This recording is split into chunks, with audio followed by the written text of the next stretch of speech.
welcome to another edition of The End Zone. I am Colby Daniels, along with my co-host Cameron Johnson, and joining us this week from 107.7 The Franchise, he is Matt Burton. Guys, what a week we are getting ready to have, right? I mean, football all over the place. Oklahoma's 3-0, ranked just outside the top 10, and they're facing number 22 Auburn, the return of Jackson Arnold to Norman, Oklahoma. I mean, it doesn't get any better than this.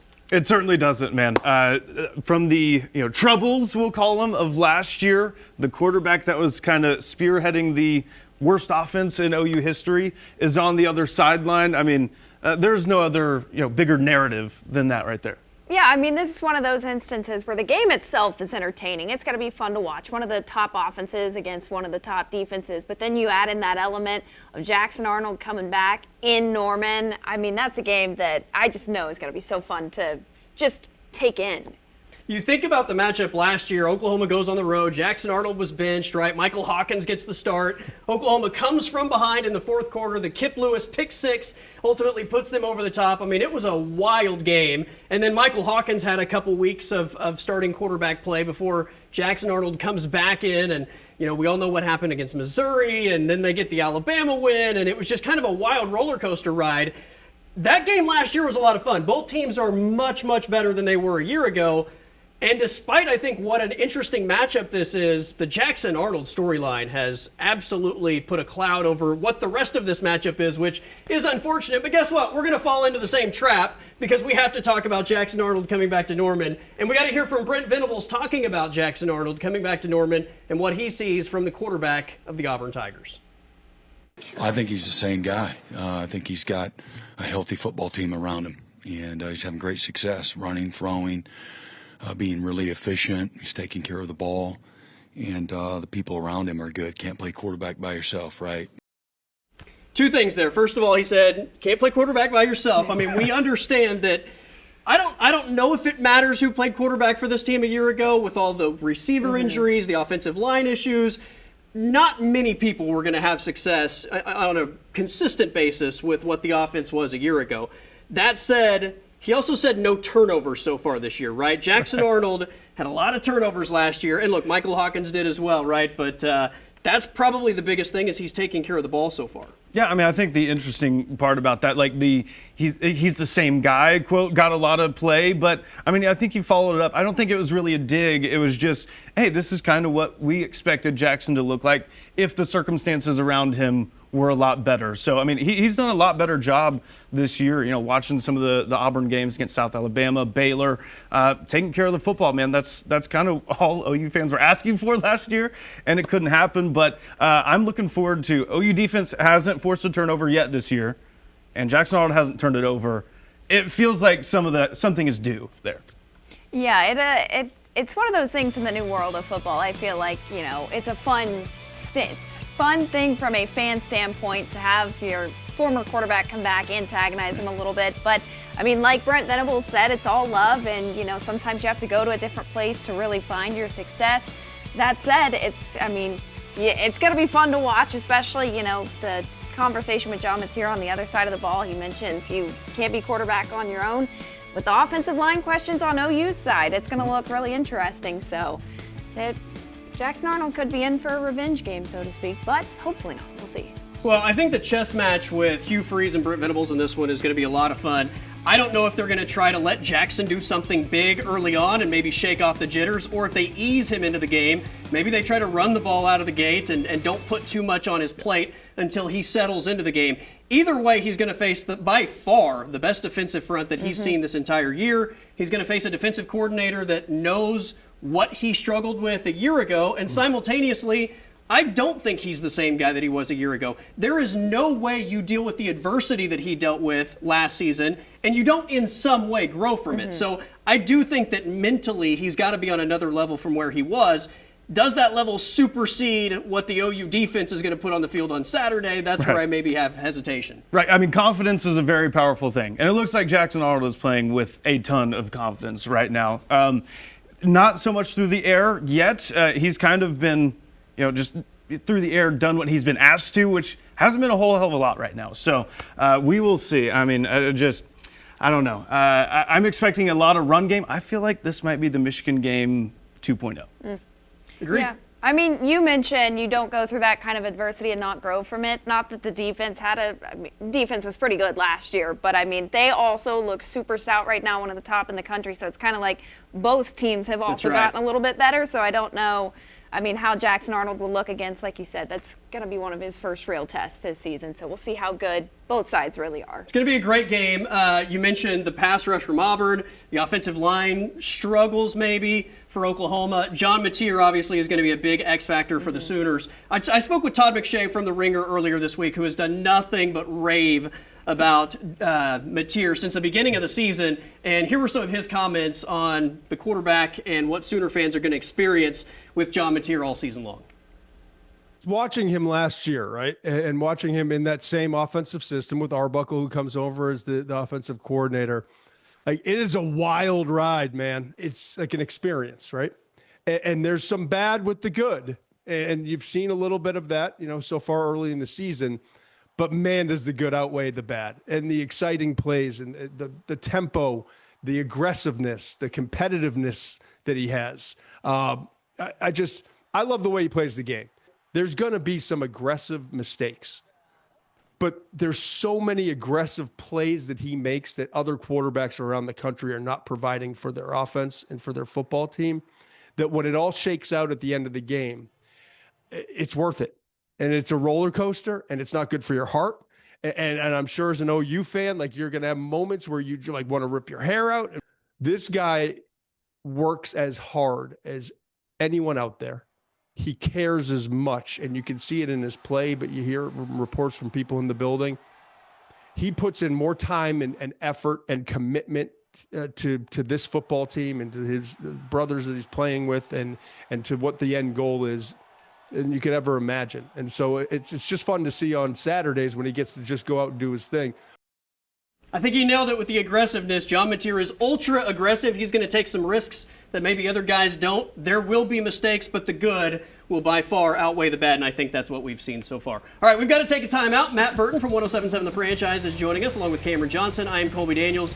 It's Name That Sooner coming up on the other side of the break next here on the End Zone.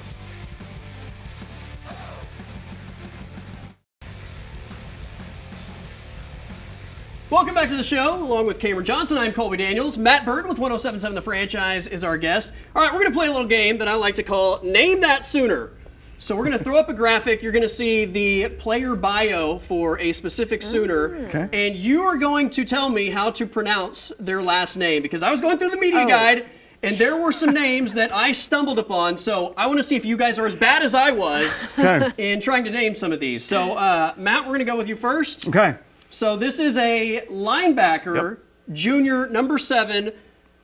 What is this man's last name? That is Sammy Omosigo.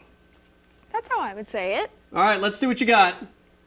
Omosigo, you nailed we go. it. Sammy Well done. Omosigo, well done. All right, Cameron, we've got one of the offensive linemen for the Sooners. He is the starting right guard, Fabechi.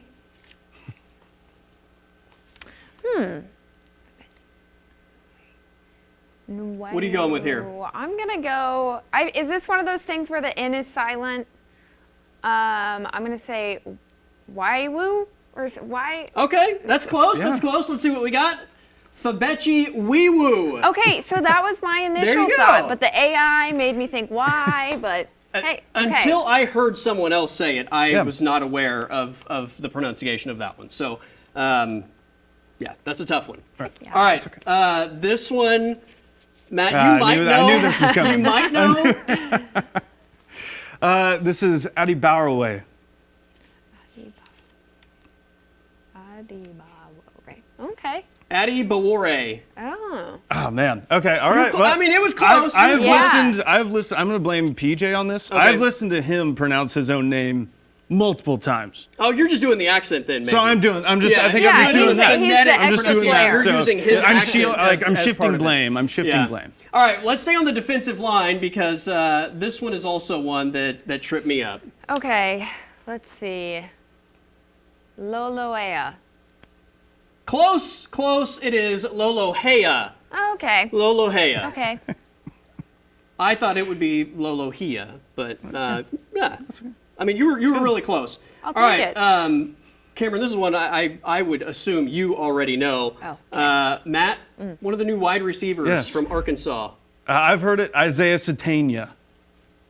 Yep. I think you nailed it. Yep. Nice. Satania. There we Yeah. go.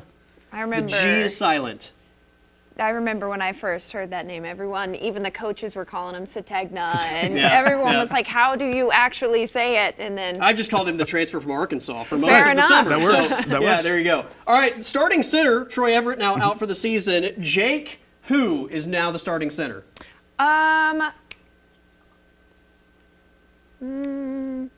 let's go with Michaela. Michaela, it is. You Heck nailed yeah. it. I thought maybe it was like Michaela or something strange like that, but Michaela. You Again, it's nailed it. the AI You that gave it nailed away. It's like, Absolutely. my. All right, another offensive lineman for the Sooners. I believe he's a true freshman. Matt, what do you got on Ryan? I got Ryan Foje. That is it, Ryan Foje. Well done. The D is silent. Lots of silent yes. letters in the on the Sooner roster. All right, another offensive lineman, Cameron. This is another one of the guards. Immediately, I go Ozeta. Close. But I don't feel like that's right. Very close. Heath Ozaida. Oh, so the one time it's the Yeah. my The one time, my yeah. The one time strategy. you I don't go that follow way. it. Heath Ozaida. All right, really quickly, Matt. Defensive back from Choctaw, Reed who? I think that's Reed DeQuazy. That is Reed DeQuazy. Yes. Correct. All right, That's and a let's fun close it name. out. Final one. Cameron, what do you got for one of the other offensive linemen? Daniel who? I feel like I'm breaking this up too much, and it's probably more fluid. But let's go, Aiken Kunmai. Thanks to, I don't know. Thanks to Giannis Antetokounmpo, I feel like I can do this one a little better. Okay. Akin Kunmi. I tripped over my own words. You got And see, too even when you're confident. looking at it can be difficult. So anyway, that's a little game I like to call Name That Yes. Sooner That's fun. on this edition of The End Zone. All right, Matt's in the hot seat. It's Moving the Chains next.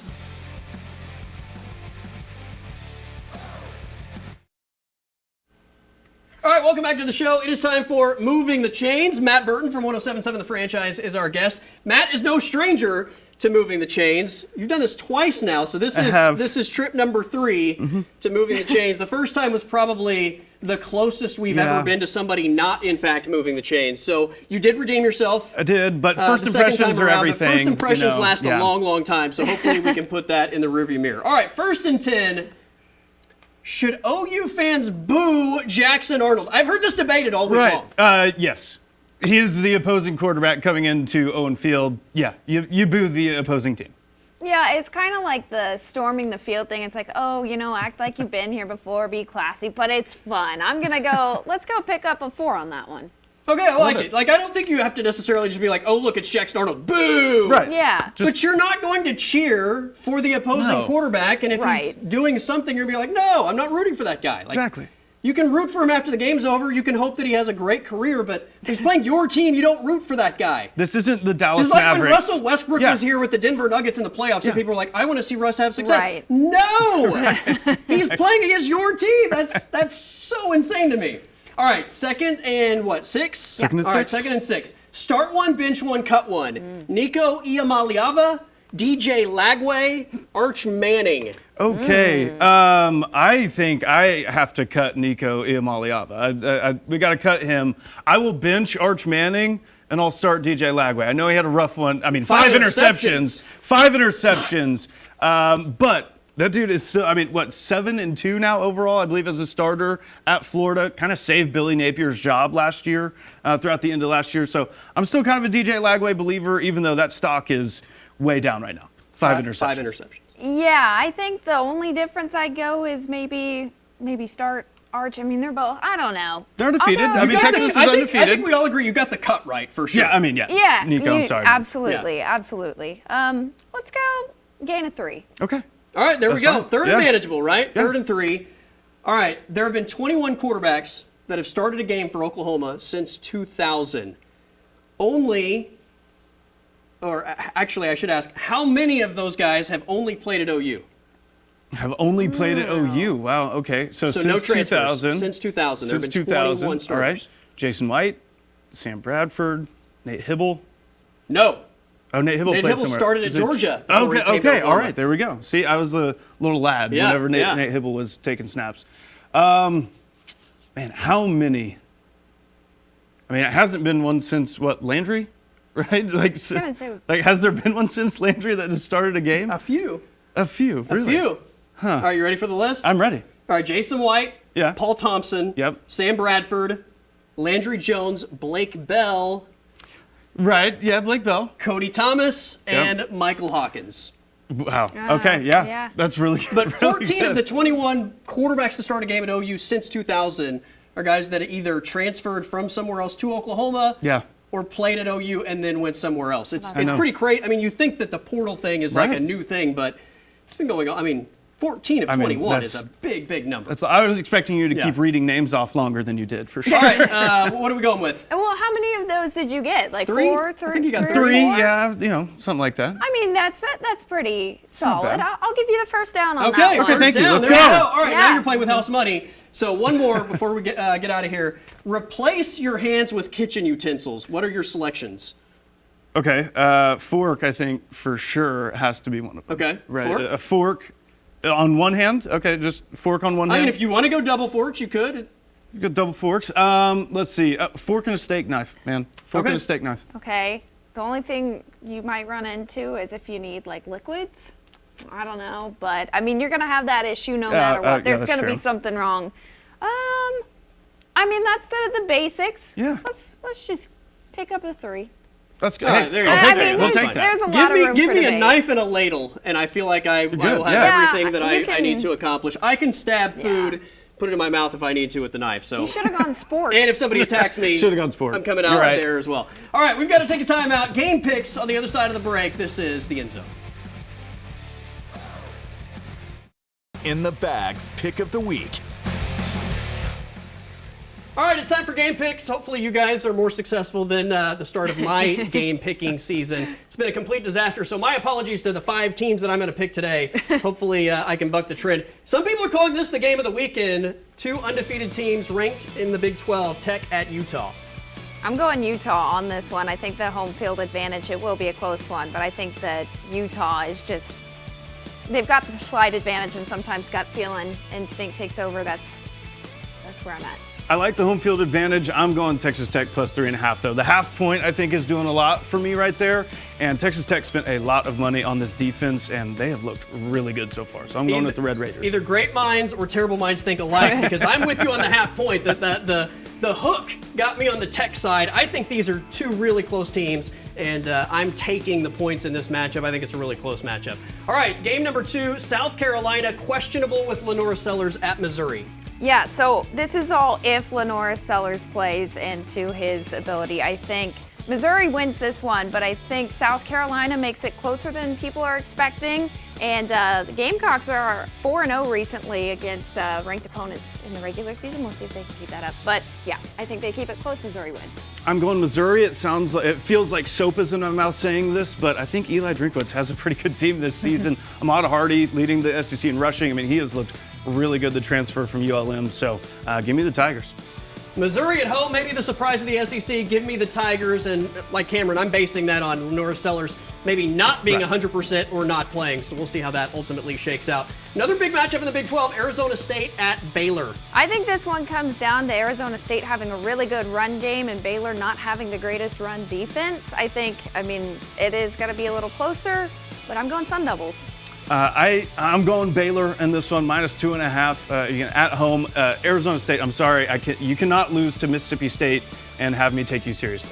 You lost to Mississippi State, and you're going to Baylor, who I think is actually much better than maybe they've played so far. So give me the Bears at home as well, minus 2.5. All right, Florida, after the DJ Lagway 5 interception game at Miami. Yeah, Miami comfortably, I think. I'm surprised that I would imagine this spread being a little bit bigger, even so. I think Miami, you're looking more at a 2-touchdown win, possibly. This one I'm a little shakier on just because Florida, I mean, they should have lost by a lot more than they did to LSU. That defense is really working, but Miami's looked really, really good so far. I've got it Miami so far. I'm jumping on the Kane train. Hurricanes big. All right, OU hosting Auburn. Yeah, I think there's just too much right in the way of the Sooners, this being a home game with Jackson Arnold back. They're going to make it really tough for him to do anything. So I think OU wins this one by a touchdown at least. I simply don't think Brent Venables can lose this game with Jackson Arnold on the other sideline. Sooners by 6, by at least a touchdown. Close game. You said Michigan 2.0 earlier in the show. I completely agree with that. Low-scoring game. Sooners separate late, and they hold Jackson Arnold below his averages. All right, that is it for us. Everyone have a great weekend. We'll see you next week here on The End Zone.